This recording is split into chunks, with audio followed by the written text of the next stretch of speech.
Praise the Lord mga kapatid, magandang araw sa ating lahat mga kapatid. At kagaya ng sinabi ko sa inyo, medyo maaga tayo ngayon dahil sa kadahilanan na kailangan kong umalis pagkatapos nito. So salamat sa Panginoon mga kapatid at tayo nakakapagpatuloy. At ngayon mga kapatid ay nasa last chapter tayo ng pag-aaral natin sa Thus saith the Lord. So, tayo manalangin mga kapatid at patuloy nating ibigay ang ating sarili sa pagpapasakop sa Panginoon upang tayo'y Kanyang samahan. Praise God! Hallelujah! Dear Jesus, narito kaming muli Panginoon, Ama. Sa mga oras na ito, Diyos, nagpapasalamat sa kabutihan mo sa amin, sa biyayang hatid mo, Panginoon, sa tuwina.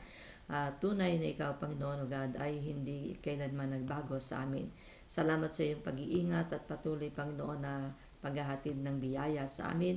Ikaw na mayroong dahilan upang kami mabuhay at magpatuloy, Panginoon, Lord, hallelujah, na nakikita ang iyong mga gawa. Naririto kami, Panginoon, upang sa iyo, Diyos, ay magpasubmit at ang kalooban mo, Panginoon, ang laging naway masunod sa amin upang ang biyaya at basbas, Panginoon, ay hindi humiwalay sa amin. Pagpalain mo kami, Panginoon, samantalang nandito kami upang mag-aral ng mga salita mo at maging kasama ka nawa namin upang ang basbas, Panginoon o God, ay maging mayaman sa aming mga buhay, sa aming mga puso at maipamuhay namin ang anumang bagay na ipinararating mo sa amin. Sa iyo, Diyos, kami umaasa, naghahatid, Panginoon, ng walang hanggang kapurihan sa iyo lamang pong banal na pangalan. Sa pangalan mo po, Jesus. Amen. Okay. So, tayo mga kapatid ay nasa chapter 15, ng last chapter ng pag-aaral natin sa Thus saith the Lord. Okay, at ang topic natin ay nagsasabing testing and handling personal prophecy. So, nandito tayo mga kapatid, no? Sa mahabang pag-aaral natin ay nandito ngayon tayo sa testing and handling personal prophecy. Okay, at ang sabi ng ating author sa kanyang quotation, if we hear words in our mind or are given words from another without a witness of peace, the word should be rejected. The witness of peace is the umpire or decision maker. Yan. So, kung tayo raw mga kapatid ay makakarinig ng mga salita sa ating isipan at gayon din mga given words, ibig sabihin may nagsabi sa atin mula doon sa kung sino at walang witness of peace, walang kapayapaang dumarating dito sa ating kalooban, ang salitang yaon ay dapat nating tanggihan or i-reject. At ang witness of peace, yun ang magiging referee natin or decision maker. Okay, so sa ating mga kapanahunan mga kapatid, ngayon ay marami ang na-encourage na pumaroon mga kapatid sa tinatawag na propeta or mas maririnig natin na karaniwan ay nagsasabing meron ka bang word of God o word mula sa ating Panginoon. Ibig sabihin nun, naghihintay ka ng something na sasabihin sa iyo mula sa Panginoon. At ang ideyang ito ay nag-originate mga kapatid sa Old Testament sapagkat gayon sila. Nagko-consult muna sila sa prophet upang ang propeta ang maghatid ng direction sa kanila mula sa labi ng ating Panginoon.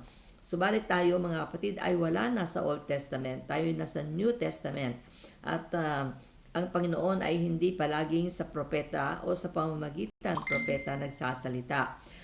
Sa kapanahunan natin sa New Testament, ang Book of Hebrews ay nagsasabi sa atin na in the past, God spoke to our forefathers through the prophets at many times and in various ways. But in these last days, He has spoken to us by His Son. Okay, yun ay mula sa New International Version at sa King James Version ay makikita natin at sundry times, no? Ibig sabihin, doon sa mga unang panahon, ang Panginoon ay nagsasalita through prophets, pero sa ating kapanahunan, ang Panginoon Jesus ang nagsasalita sa atin. So, ang Espiritu ng Diyos, mga kapatid, ay hindi nananahan sa mga Hudyo sa Old Testament katulad ng pananahan niya sa ating kapanahunan, sapagkat ngayon ay nakaka-receive ang tao, ang sino man mga kapatid ay pwedeng makareceive ng Holy Ghost. At yun ay ang Espiritu ng Diyos na nananahan ngayon sa atin. Bago dumating ang sacrifice ng ating Panginoong Hesukristo, siya mga kapatid ay pumili ng mga tao. Yun ay ang mga priest at gayon din ang mga prophets. Kaya nga sa ating mga forefathers ay makikita natin mga kapatid ang order na kung saan ay nag-i-inquire sila sa Panginoon at sila ay paroroon sa prophet or sa priest. At hindi ganoon mga kapatid ngayon sa New Testament. Ang Panginoon ay nagsasabi na ang Espiritu ng Panginoon ay ipinagkakaloob niya sa bawat believer. At yun ay naranasan natin mga kapatid. Sorry. Okay, John 14:17 ay nagsabi, He dwells with you and will be in you. He will guide you into all truth. For he will not speak on his own authority, but whatever he hears, he will speak, and he will tell you things to come.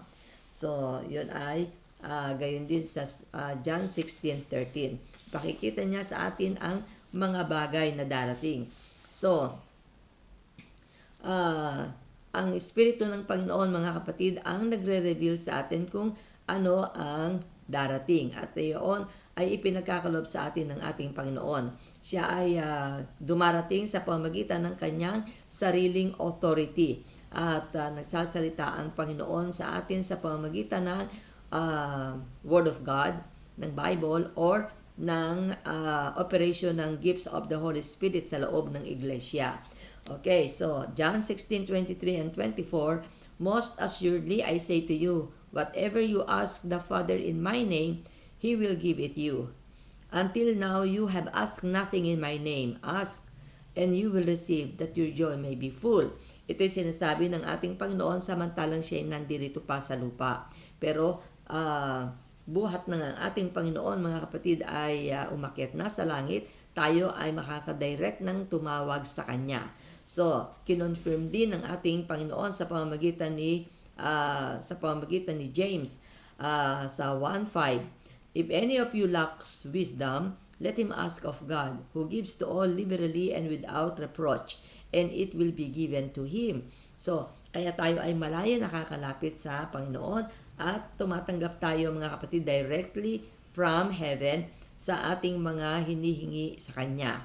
So, hindi sinabi, mga kapatid, ni James na let him seek a prophet to ask of God, no? Hindi na kailangan sabihin pa ni James na pumaroon kayo sa propeta upang siya ay mag-inquire sa Panginoon.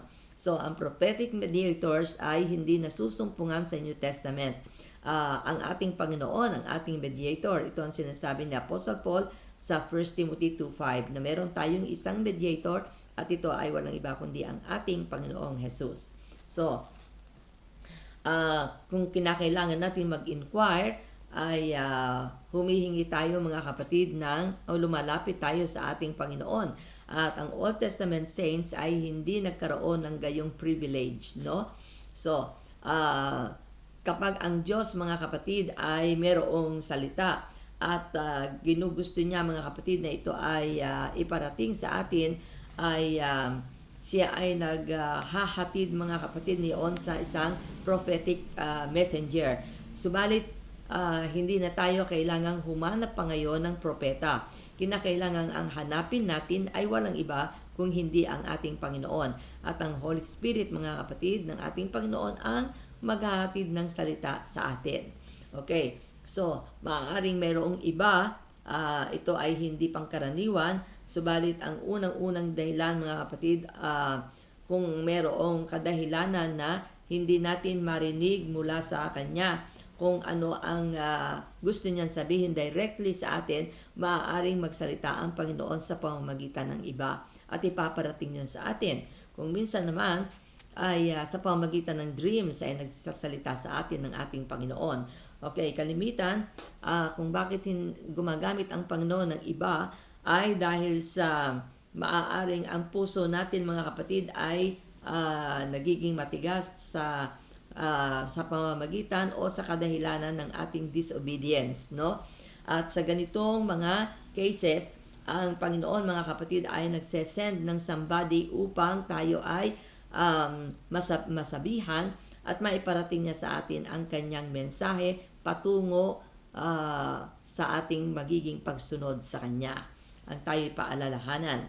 Okay, ang second case ay maaaring ang Panginoon ay nagsasalita sa pamamagitan ng iba kapag mayroong matinding persecution or tribulation na darating. At tayo, mga kapatid, ay kanyang sasangkapan ng kalakasan sa pamamagitan ng kanyang mga salita na magbibigay sa atin ng comfort, ng strength upang tayo ay makipagdigma effectively, no? At yun ay sa 1 Timothy 1:18 natin mababasa. So, okay, standards for judging. Ang sabi, mga kapatid, ang scripture ay nagsasabi sa atin na humatol tayo, mga kapatid, sa mga prophecy na ating naririnig. 1 Corinthians 14:29. Okay, kung gusto niyo basahin ko sa inyo, mga kapatid, no? At para malaman natin kung ano ang sinasabi ni Apostle Paul sa atin sa pamamagitan ng mga salitang ito. 1 Corinthians 14:29. Sabi niya, let the prophets speak 2 or 3 and let the other judge. Ayan, mga kapatid, no?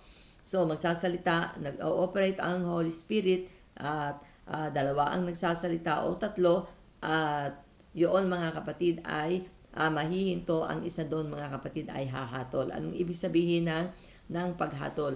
Siya ang totoong gagamitin ng Panginoon upang iparating ang kanyang mensahe. At ito ay sa lingwahe na ating nauunawaan. Okay, sa 1 Thessalonians 5:20-21, mga kapatid, ay meron ding sinasabi si Apostle Paul. So, ang sabi niya sa 1 Thessalonians 5:20 and 21. Sabi niya, despise not prophesying, prove all things, hold fast that which is good. So, nandoon, wag daw nating waling halaga ang prophesying o ang panghuhula. At ang sabi niya sa kasunod niyaon, prove all things. Patunayan natin or ibig sabihin nun ay itry natin, no? Subukin ang lahat ng bagay. Hold fast that which is good. At doon tayo manangan sa mabuti. Okay. Papaano ito nangyayari, no? Ang isang formula o isang kaparaanan, mga kapatid, no, ay maaaring maging restrictive at maaaring, mga kapatid, ito ay damaging. Ibig sabihin, nakakasira. At samantalang tayo, mga kapatid, ay nag-aral ng maraming bagay tungkol dito sa mga gumagawa ng mga gayong bagay, kung paano nasira ang kanilang buhay, nagkaroon sila ng divorce, na wasak ang kanilang family. Ito ay dahil sa false prophesying, no? Paghahatid ng mensahe na hindi naman totoo. Kaya kailangan nating susubukin muna ang mga prophecy na dumarating sa atin, kung ito nga ba ay galing sa Diyos or hindi. At ang unang-una, mga kapatid, ay kung mayroong peace dito sa ating loob, sapagkat yun na magko-confirm kung iyon ay galing sa ating Panginoon. Okay, so una ay aalisin natin, mga kapatid, ang anumang kamalian, no? Fallacy. Nang ibig sabihin ng fallacy, mga kapatid, anumang bagay na makikita natin na deceptive or hindi totoo, no? At paano natin makikilala yon? Iyon ay mula doon sa confirmation ng ating Panginoon. At yun ay yung peace na mararamdaman natin sa ating mga puso. Hindi laging totoo ang prophecy kagaya ng mga napag-aralan natin. Si Ahab, mga kapatid, na gustong-gustong makarinig ng mga prophecy na magsasabi ng bagay na gusto niya, ay nadadaya, mga kapatid. At ayaw niya na marinig si Mikaya na kay Mikaya naroroon ang totoong mensahe na nanggagaling sa Panginoon na dapat niyang mapakinggan. So, nagpa-prophesy ang 400 prophets na yon, false prophets. Imagine yung kung gaano kadami, no? Nang iisang salita na siya ay magtatagumpay at ang kanyang battle plans, mga kapatid, ay mangyayari. Pero hindi yun ang salitang totoo ng Panginoon, kundi yung magmumula sa labi ni Mikaya. Okay, so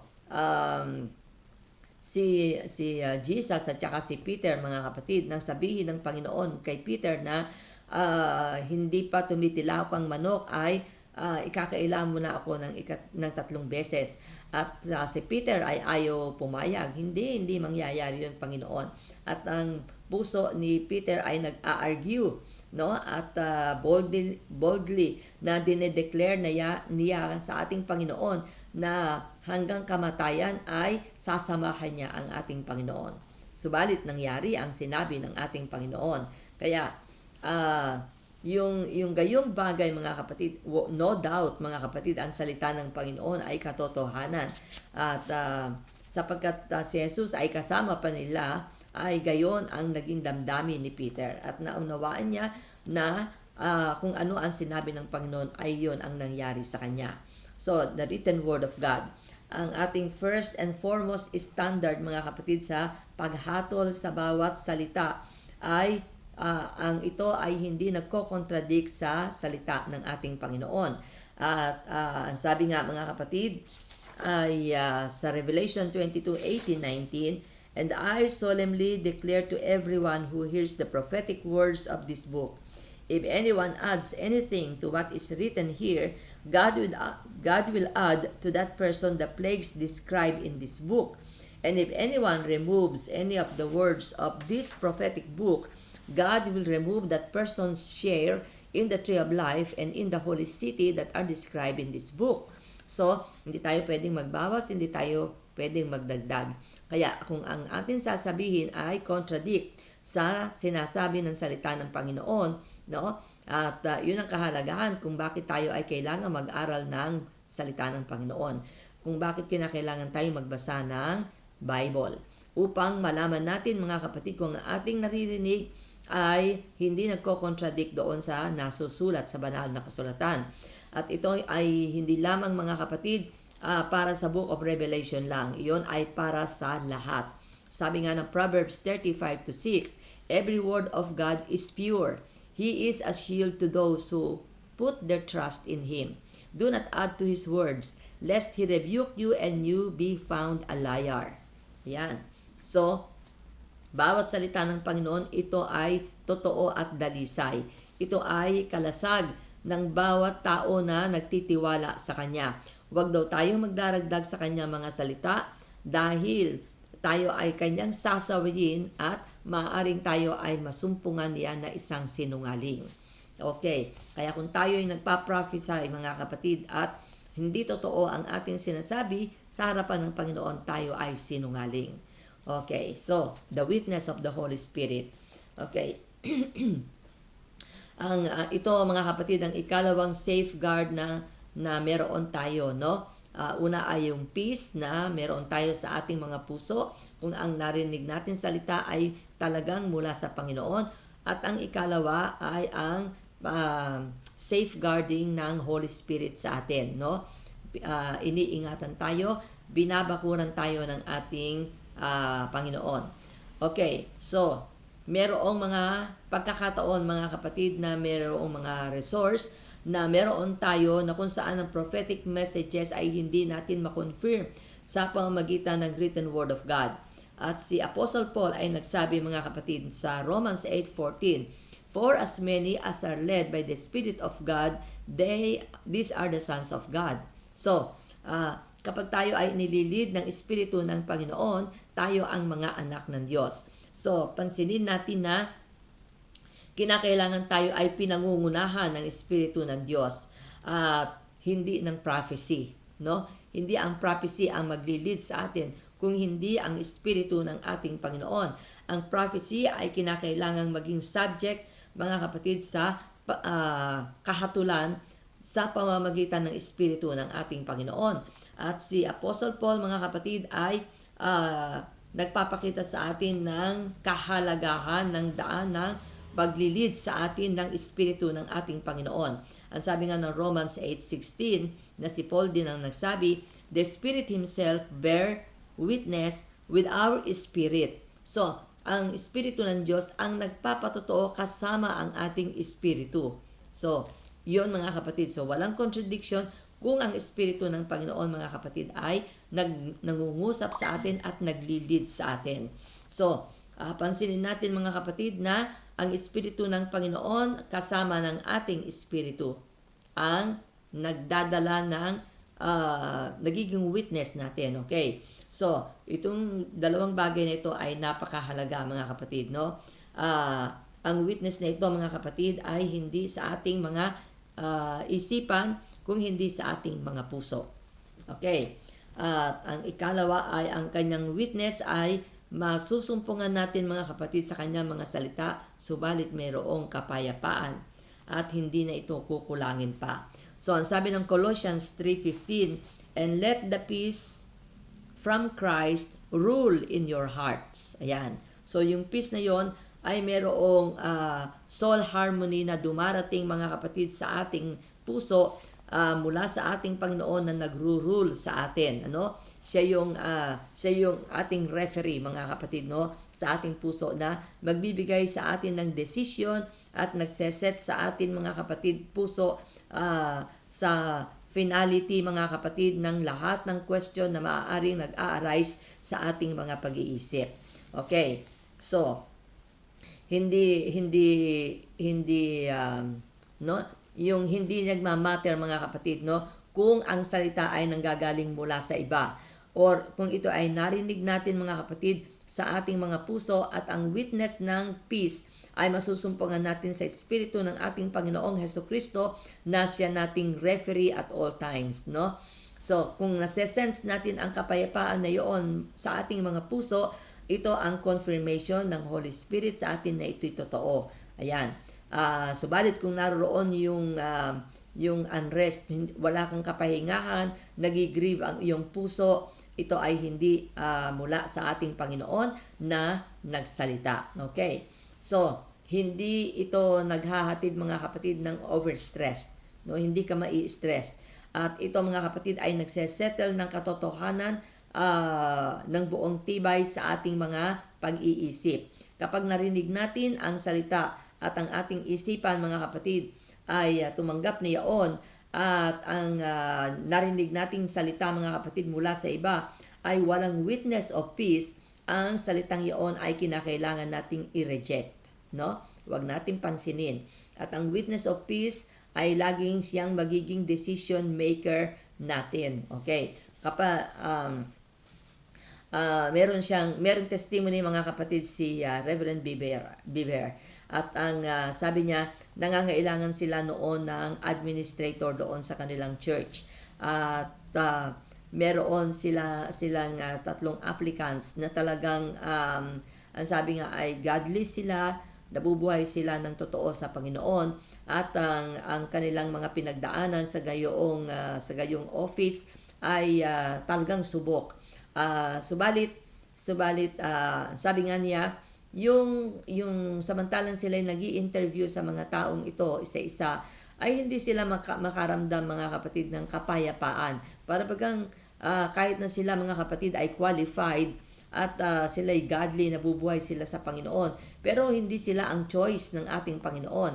At hanggang sa sinabi ni Sister Liza kay Reverend John Beaver na kung pipili ka ng tao, alalahanin mo rin naman si Scott. At si Scott ay matagal nang naglilingkod kasama nila at subok ang kanyang buhay na nakikita nila. At nung si Scott ang kanilang kausapin, ay tinanong nila kung siya ay interested, ay sinabi niyang nag-isip ng konti and then sabi niya, yes, I am interested.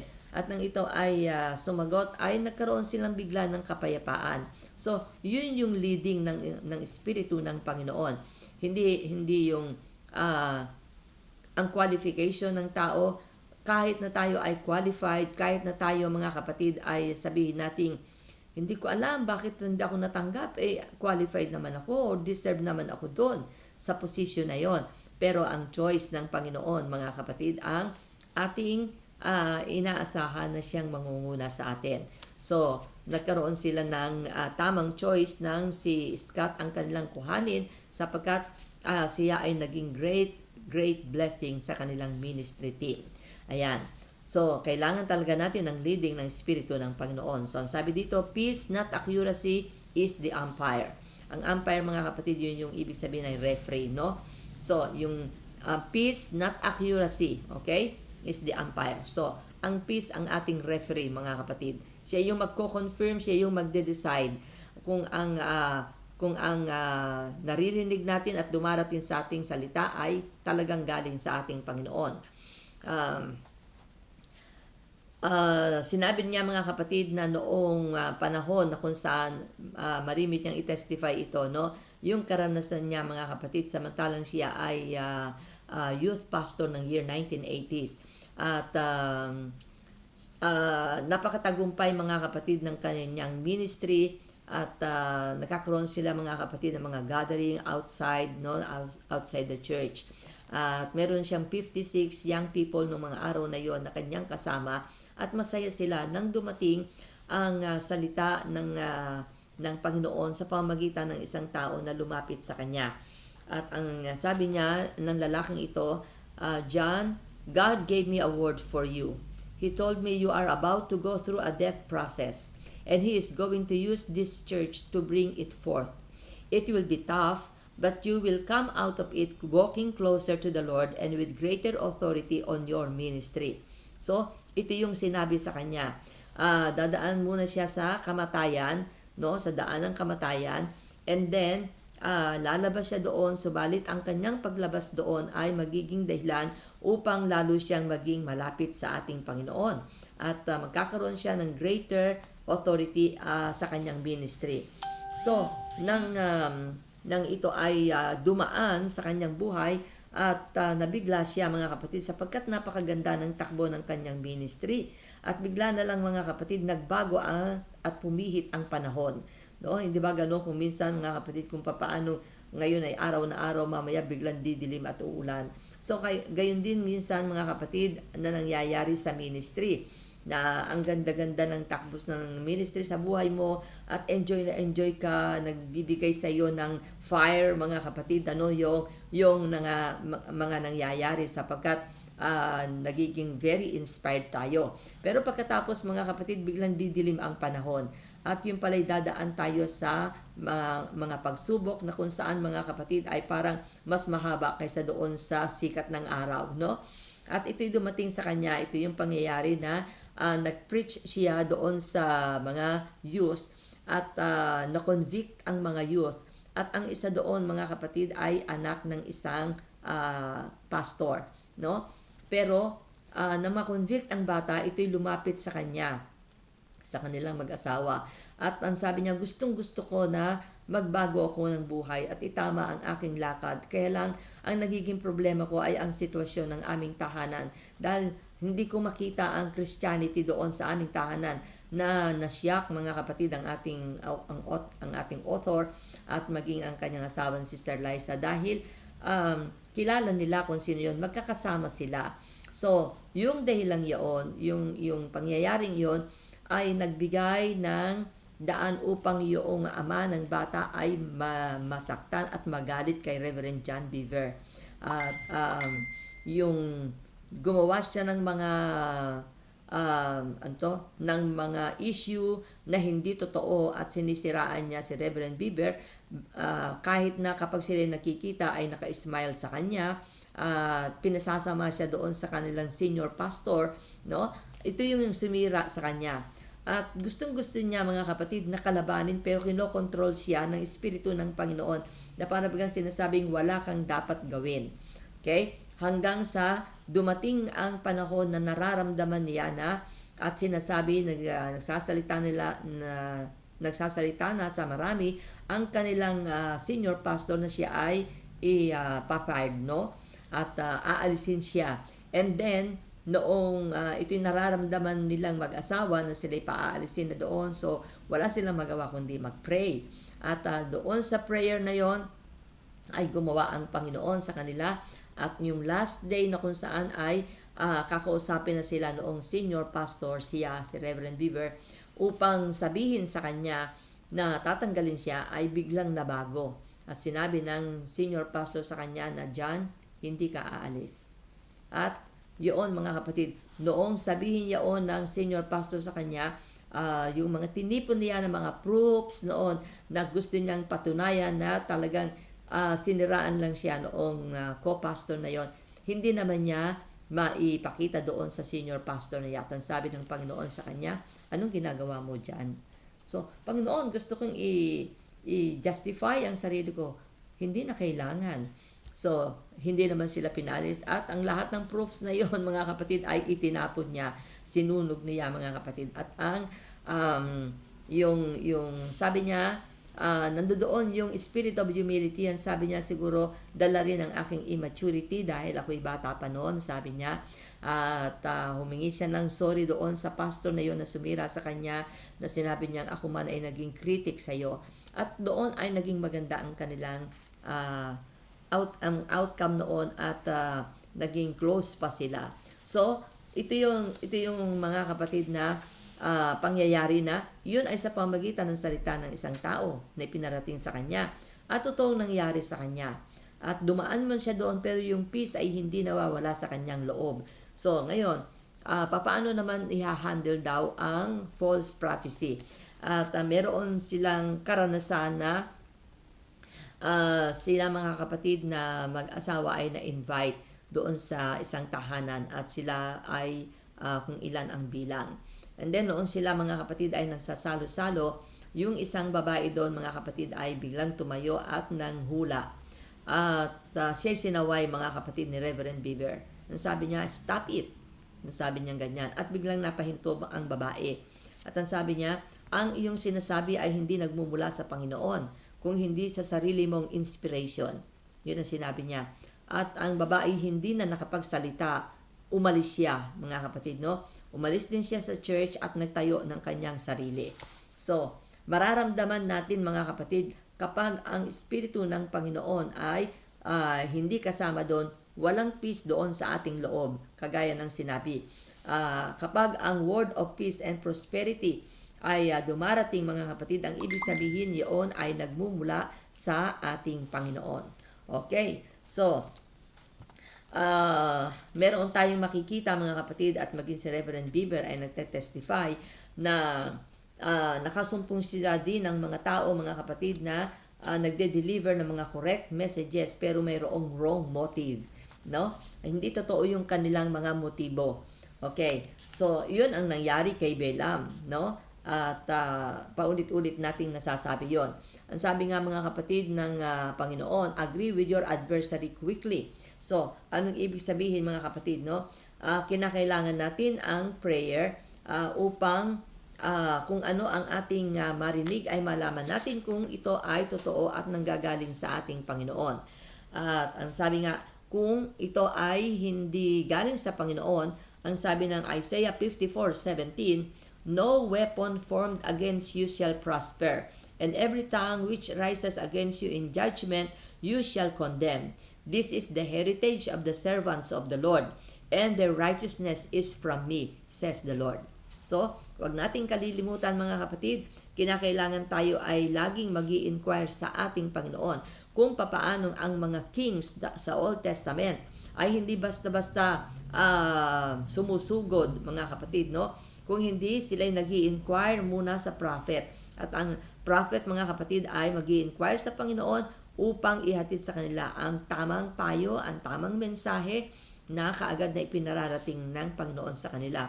So, tayo rin ay mag-i-inquire muna sa ating Panginoon sapagkat siya ang nakakaalam ng lahat ng bagay na mangyayari. Hindi pa man natin nakikita o hindi pa man dumarating ay nalalaman na ng ating Panginoon. So, kinakailangan tayo mag-inquire sa Kanya.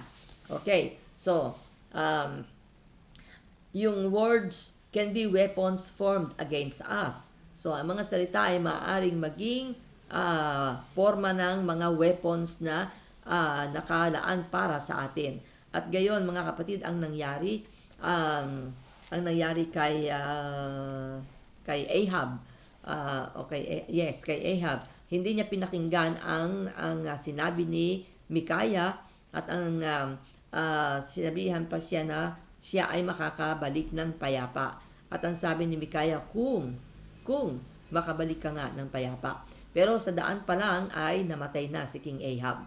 So naghatid ng kamatayan sa kanya ang hindi niya pakikinig doon sa totoong salita na ipinararating ng Panginoon sa pamamagitan ni Mikaya.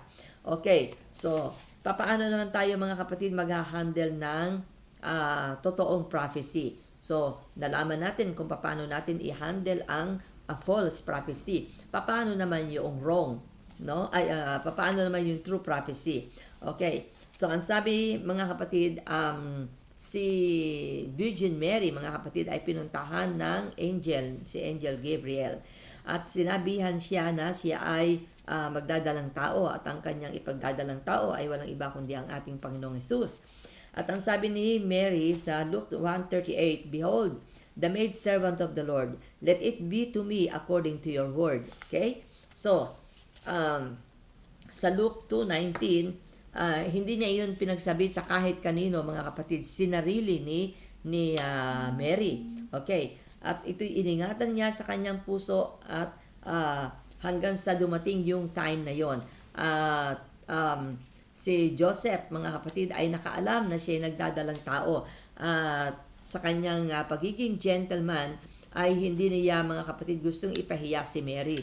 Kundi gusto niya gusto niya makipag-break kay Mary ng simple na hindi niya ipahihiya si Mary. So, ang ginawa, mga kapatid, ng Panginoon, naghatid siyang muli ng mensahe sa pamamagitan ng angel. At ang sabi niya, mga kapatid, sa Matthew 1:18-20, "Now this is how Jesus the Messiah was born. His mother Mary was engaged to be married to Joseph, but while she was still a virgin, she became pregnant by the Holy Spirit. Joseph, her fiancé, being a just man, decided to break the engagement quietly so as not to disgrace her publicly. As he considered this, he fell asleep, and an angel of the Lord appeared to him in a dream. 'Joseph, son of David,' the angel said, 'do not be afraid to go ahead with your marriage to Mary, for the child within her has been conceived by the Holy Spirit.'" Ayan, mga kapatid, no? So, gayon ang pangyayari. Ngayon, paano ba tayo na pagkakatiwalaan ng salita? Kagaya ba tayo, mga kapatid, ni Mary, na kung saan, mga kapatid, ay nananatiling tahimik at hinahayaan niya ang Panginoon ang kumilos? Total, ang Panginoon naman ang nagsabi sa kanya na siya ay magiging gayon. Ang siya ay magdadalang tao kahit na siya isang dalaga. So, sabi nga, mga kapatid, dito ni Reverend Beaver, "Could any of us hold our tongues the way Mary did?" Mapipigilan ba natin ang ating dila? Kagaya, mga kapatid, ng nagawa ni Mary? Ang tendency kasi natin, mga kapatid, kapag may dumating ang salita, kung saan na nakakarating, no? At si Mary ay hindi gayon. Siya, mga kapatid, ay nag-iingat ng salita, at kahit na, mga kapatid, ang Panginoon ay lumalaki na, kagaya noong hinahanap niya at nasumpungan niya sa Jerusalem, at sabi niya, bakit mo kami pinag-alala ng ganito? Hindi mo ba alam na kami nababahala at hinahanap ka namin? At ang sabi ng Panginoon, bakit ninyo ko hinahanap? Hindi mo ba nauunawaan na ako ay dapat gumawa ng business ng aking ama? At yung salitang yon ng Panginoon ay iningatan ni Mary sa kanyang puso. At mula noon, mga kapatid, ay hindi na niya ginawa ang gayon. So pinabayaan niya si Jesus, na-realize niya na bagaman siya naging ina sa laman, siya ang nagsilang kay Jesus, pero hindi sa kanya si Jesus, no? Siya ay kay Jesus, pero si Jesus ay hindi kanya. Ibig sabihin ko, anak niya si Jesus na itinuturing, pero siya ay instrument lang ng ating Panginoon upang magkatawang-tao ang ating Panginoon. So, ang ating culture, mga kapatid, ay hindi na-train ng gayon na tayo ay naghihintay hanggang gumawa ang Panginoon sa atin. Tayo, mga kapatid, ay mainipin. Ayan. Kung hindi natin makuha, gagawa tayo ng ibang paraan upang makuha yon. Yun ang tendency ng tao ngayon, mga kapatid, no? At kung wala tayong pera para bilhin yon, ay kuha tayo ng hulugan. O yan, mga kapatid, no? Pwede bang hulugan kasi wala akong pera eh. So ilang gifts ba kailangan? So hindi tayo naghihintay ng desisyon ng ating Panginoon. At kung dumarating daw ang karamdaman, bakit tayo pupunta sa doktor, ay pupunta sa Panginoon? Call the doctor. Ang sabi niya, kasi may insurance naman. So ito raw ang nagiging ugali natin. Ang sabi ng ating author. Ito mga kapatid ang sinasabi niya. So kapag tayo ay kung tayo ay binigyan ng Panginoon ng pangako, so puntahan natin ang pangakong yon at yun ang ating kuhanin. Sabihin natin sa iba, proclaim it. At sa pamamagitan niyon mga kapatid ay makontrol tayo ng mga pangako ng ating Panginoon. Then mga kapatid, i-claim natin ang pangako ng Panginoon na natutupad sa atin, subalit sa reality ay isinisilang sa atin mga kapatid ang another Ismael. Ang sabi mga kapatid ng ating author, hindi ang Isaac na nainip mga kapatid si Sarah, lalahanin natin. At sa kanyang pagkainip ayun nagkaroon ng Ismael. Pero si Mary mga kapatid ay naging tahimik. Hinintay niya ang pagdating niyaon at buntis na siya mga kapatid, nagdadalang tao na siya, ay hindi pa niya pinaalam sa iba. Hanggang maunawaan ni Joseph na pregnant na si Mary. At yon mga kapatid, no? Gumawa ang Panginoon. Siguro kay Mary, bahala ka na Panginoon. Sa iyo to, so bahala ka na kay Joseph. At kinausap ng Panginoon si Joseph sa pamagitan ng dream. At ayun, hindi siya pinabayaan ni Joseph. So, kung ang Panginoon mga kapatid ay merong pangako na nagsabi siyang meron siyang gagawin sa ating buhay, bayaan natin siya. At meron niyang testimony mga kapatid si Reverend Bieber na isang kaibigan niya ang nagsabi, ang sabi ng kaibigan niya sa kanya, make it hard on God. So, gustong-gusto rin niya yung sinabi niya yun, make it hard on God. Ibig sabihin, bayaan mo maghirap ang Diyos. So, gumawa ang Panginoon. Ibig sabihin, mga kapatid, no? Ang ibig sabihin nun, bayaan nating gumawa ang ating Panginoon. Sapagkat walang imposible sa Kanya, walang bagay na mahirap sa Kanya. Tayo, mga kapatid, ang nahihirapan dahil tayo'y naiinip na ang pangako ng Panginoon, yung ating nire-request ay hindi kaagad dumarating. At kapag hindi dumarating, tayo'y inip na inip, gagawa na tayo ng ibang paraan. Okay. So, ang sabi nga mga kapatid, Proverbs 11:30, the fruit of the righteous is a tree of life. The fruit of the righteous is a tree of life. Proverbs 13:12, when the desire comes, it is a tree of life. Ayan mga kapatid. So, katulad pala nito ay puno ng buhay. So, kailangan natin ang tayo ay maghintay patiently, kagaya ng paghihintay natin sa pagbabalik ng ating Panginoon na kalimitan mga kapatid ang mga Kristiyano samantalang ang Panginoon ay hindi pa dumarating. Tagal na yan sinasabi, di ba mga kapatid, ganyan ang sinasabi ng Biblia. Matagal na yan sinasabi, namatay na nga yung marami kong mga kamag-anak, kaya pa rin ang mensahe, darating ang Panginoon, di naman siya dumarating. No? Patiently mga kapatid, kinakailangan nating maghintay at samantalang tayo naghihintay, kinakailangan nating ang ating buhay ay aayusin. Dahil kapag tayo ay naghintay at pabanjing-banjing at sasabihin natin na matagal pa yan kasi hindi pa naman nai-spread sa buong mundo ang Biblia, marami pang hindi nakakaalam. Nakakatiyak ka? Alin pa ba mga kapatid? Kahit na nga yung mga uncivilized mga kapatid ng mga nasa bundok na aabot na ng salita ng Panginoon. Hindi pa rin tayo natitinag, hindi pa rin tayo natatakot. No? Revelation 2:7, to him who overcomes, I will give to it from the tree of life. Yan. So kung ma-overcome natin mga kapatid ang lahat ng bagay na kailangan nating i-overcome, ang Panginoon ay may reward sa atin. Kaya wait patiently. Sapagkat ang Panginoon din naman ay naghihintay sa atin patiently na tayo mga kapatid ay magsipagbunga. Na yung buhay na dapat nating ipamuhay, patiently naghihintay ang Panginoon. Palagi na lang tayong sorry Lord. Pasensya ka na Panginoon. Patawarin mo ako Panginoon. Yun lang lagi ang binibigay natin. Yung ating mga shortcomings, yung ating mga failures, yung ating mga flaws. Ito lang ang lagi nating ibinibigay at ang ating maraming sorry.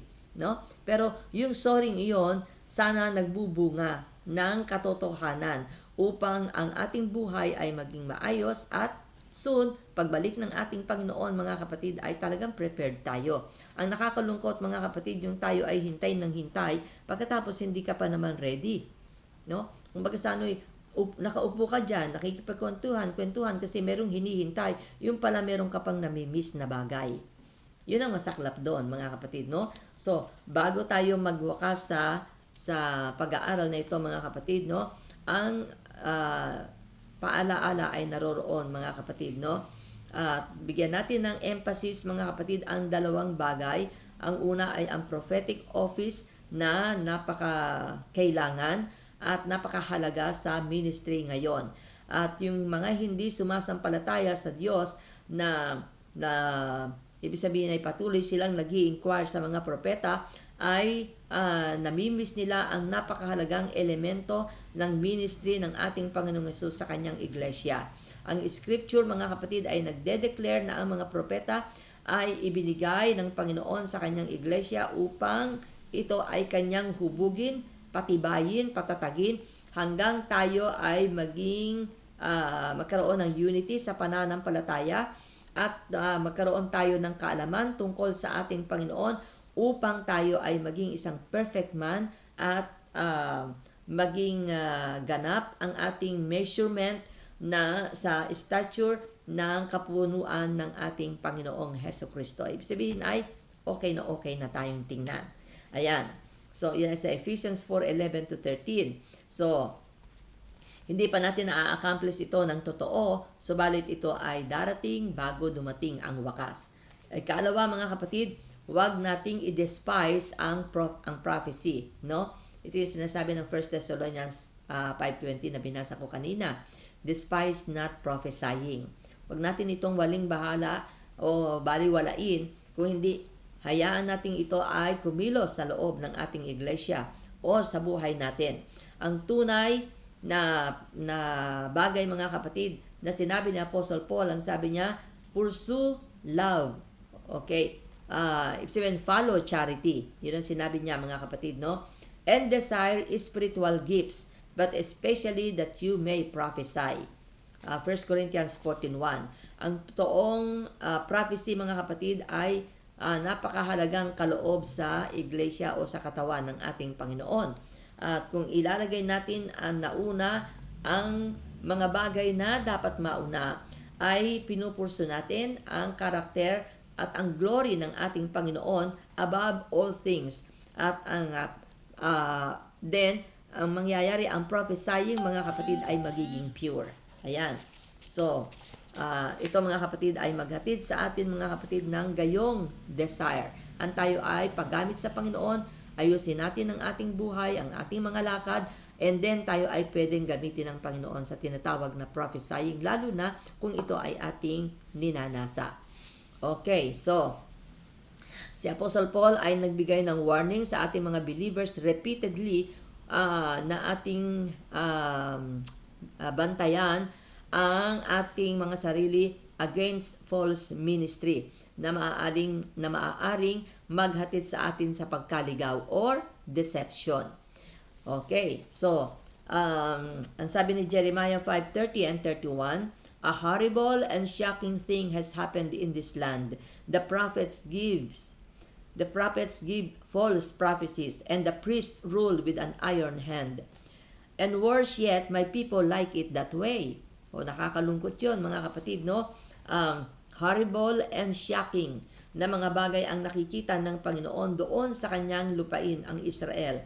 At ang mga propeta ay naghahatid ng mga false prophecies, at ang mga priest ay nagro-rule na mayroong na mga may kamay na bakal.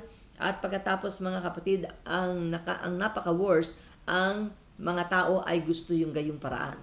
No? Nagugustuhan nila yung gayong mga pamamalakad. Imagine niyo. So, tinawag yun ng Panginoon na horrible and shocking.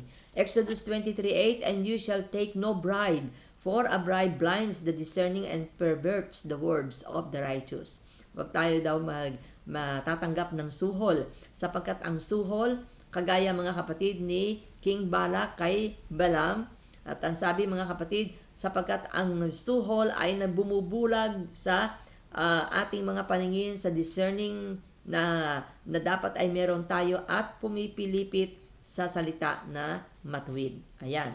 Ezekiel 12:24, For no more shall there be any false vision or flattering divination within the house of Israel. So, ang panahon ay dumating na yon ay inalis na ng ating Panginoon. Kaya ngayon, wala sila mga kapatid na gayong mga karanasan ng prophesying at ng mga prophets. Okay, Romans 16:17 and 18, Now I urge you, brethren, note those who cause divisions and offenses, contrary to the doctrine which you learned, and avoid them. For those who are such do not serve our Lord Jesus Christ, but their own belly, and by smooth words and flattering speech deceive the hearts of the simple.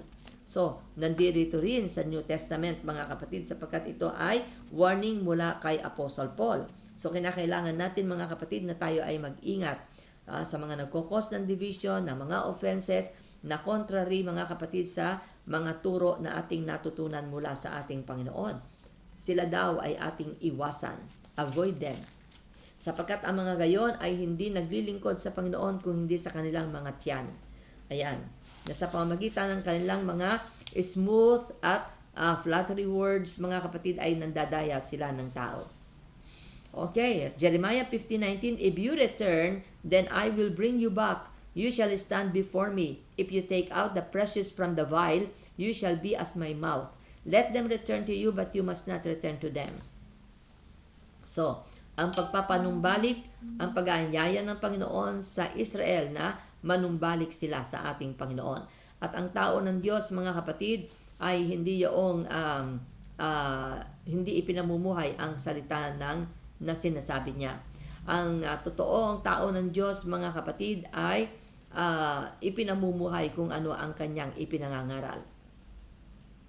So, nasa buhay ang katotohanan kung tayo ay tao ng Diyos o hindi. Sabi nga, sa pamamagitan ng kanilang bunga, sila ay mga kikilala.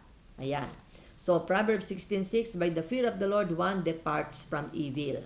So, humihiwalay ang tao sa kasamaan kapag ang tao ay natatakot sa Diyos. Kaya matakot tayo sa ating Panginoon at hihiwalayan natin, mga kapatid, ang kasamaan. Ang huli, mga kapatid, ay kung natatakot tayo sa Diyos ay hindi natin hahangarin ang mga dinedesire ng tao. Ang pagkatakot sa Panginoon ang isang dakilang pangangailangan ng panahon ngayon at ng mga oras na meron tayo ngayon. At ang puso natin, mga kapatid, ay dapat na maging kagaya ng puso ni David na nagsabi ng ganito. Psalms 27:4, One thing I have desired of the Lord, that will I seek after, that I may dwell in the house of the Lord all the days of my life, to behold the beauty of the Lord and to inquire in His temple. Ayan, mga kapatid, no? So, ito nawa ang maging pinaka-deepest and strongest desire na maramdaman natin, mga kapatid, sa ating mga puso. So, yan, mga kapatid, ang salita ng ating Panginoon para sa atin sa araw na ito, at natatapos ang ating pag-aaral sa Thus saith the Lord. Sa katotohanan, napakarami pa ang maaari nating pag-aralan tungkol dito, subalit hindi sabihin natin natapos ang book natin na mula kay Reverend Bieber, pero siya mismo ay nagsabi, hindi ito nagwawakas. Kung hindi, ang pinakamahalaga lang na mga points ang ibinahagi niya sa atin at dalhin natin yun, mga kapatid. Kapag ang bagay na ito ay nagaganap sa buhay natin, alalahanin natin, mga kapatid, ang mga bagay na ating pinag-aralan upang tayo ay hindi mailigaw ng anumang salita, ng hula o ng mga false prophecies na ating napapakinggan. So tayo, mga kapatid, ay magpasalamat sa Panginoon, tayo ay manalangin at patuloy na guidance ng Panginoon ang kailangan natin. Praise God. Dear Jesus, naririto kami muli, Ama, sa iyo, Panginoon, ay lumalapit, nagpapasalamat, sumasamba sa iyo, dumadakila sa iyong pangalan, at ang lahat ng bagay na pinararating mo sa amin, Panginoon, nawa matuto ang aming puso na ito'y ingatan upang maipamuhay ka namin at ang kapahamakan ay maging malayo sa amin. Ilayo mo kami sa mga labi na kung saan, Panginoon, ay magliligaw sa amin at ang iyong Santong Espiritu ang siyang maging kasama namin, Panginoon, upang ilid kami sa lahat ng bagay na aming ginagawa, sa mga desisyon na kailangan naming gawin upang kami, Panginoon o God, ay hindi madaya maging ng aming sarili. Kaya sa iyo, Panginoon, kami dumudulog at hinihiling ang mga bagay na ito. I-bless mo kaming lahat ng iyong mga anak, i-bless mo ang mga viewers at patuloy mong pagpalain, Panginoon God, ang kanilang mga puso na patuloy nawang umibig at magmahal sa iyo. Sa iyo naman, Panginoon, ang kapurihan, lahat ng kaluwalhatian, pagsamba, Panginoon God, na ibinabalik at iniuukol po namin, ibinibigay sa iyo lamang pong banal na pangalan. Sa pangalan mo po, Jesus, na aming Diyos. Amen, amen, amen. Okay. So, sa susunod mga kapatid, ay may bago tayong lesson. Pero Saturday mga kapatid ay hindi tayo magkikita. Mag-review muna kayo ng mga lessons natin mga kapatid at yung mga bagay na ating napakinggan, magandang nare-refresh natin. At yun ay sa pamamagitan ng muli nating pakikinig. Alam ko mga kapatid na hindi sa isang pakikinig ay maiingatan natin ang lahat sa ating mga puso. So, may ilang mga videos na mga kapatid na makikita tayo sa YouTube at ito mga kapatid ay hindi arrange, no? Sapagkat kung ano ang meron akong nakikita ko kaagad ay ina-upload ko sa YouTube mga kapatid. Sa dami ng ating lesson mga kapatid ay be patient mga kapatid. Pero kung ano ang nandyan, pwede nyong reviewin at tayo mga kapatid ay ma-refresh sa mga bagay na ating napag-aralan na at yun ay magiging malaking tulong sa atin. Okay, so maraming salamat sa inyo mga kapatid at makikita tayo mga kapatid sa Monday na. Okay? So God bless you mga kapatid at maraming salamat sa inyo. Binabati ko kayong lahat sa pangalan ng Panginoon. At blessed day din sa iyo, Sister Sally. Praise God. JM Hampak, tapos na po, di ako nakaabot. Huwag kang malungkot, makikita mo pa rin naman ito at mapapanood mo, no? So, salamat po sa inyong lahat at ako'y magpapaalam na po. God bless you. Amen. Bye-bye na po.